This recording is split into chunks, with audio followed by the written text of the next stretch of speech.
যুব এশিয়া কাপে বাংলাদেশ দল ইন্ডিয়াকে হারিয়ে দ্বিতীয়বারের মতো শিরোপা জয় করল, যেখানে বাংলাদেশ দল প্রথমে ব্যাট করতে গিয়ে সেরকম ভালো রানের সংগ্রহ করতে পারেনি।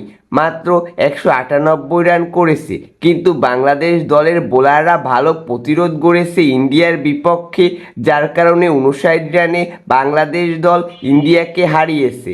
আমরা জানি যে বাংলাদেশের যুবারা বরাবরই ভালো পারফরমেন্স করে থাকে, যেখানে এই ম্যাচে বাংলাদেশ দলের হয়ে সবথেকে বেশি রান করেছে রিজান হোসেন, যেখানে রিজান হোসেন 65 বলে 47 রান করে। তাছাড়া বাংলাদেশ দলের বোলাররাও কিন্তু অসাধারণ পারফরমেন্স করেছে ইন্ডিয়ার বিপক্ষে, যেখানে বাংলাদেশ দলের হয়ে সবথেকে বেশি উইকেট নিয়েছে ইমন 7 ওভার বল করে 24 রান খরচ করে 3টি উইকেট নিয়েছে। তো বোঝাই যাচ্ছে যে বাংলাদেশ দলের যুবারা যেটা করতে পেরেছে সিনিয়র দলের যে প্লেয়াররা রয়েছে তারা কখনোই করতে পারেনি এমন কোনো ইতিহাস। তো আমরা চাইবো যে এই যুবারা যাতে ভবিষ্যতে আরও ভালো পারফরমেন্স করে, যে কোনো দলের বিপক্ষেই যাতে তারা ভালো খেলাটি খেলতে পারে, সেটাই আমাদের চাওয়া রইল এই যুবা ক্রিকেটারদের কাছে। ভবিষ্যতের বাংলাদেশের হাল তো এরাই ধরবে,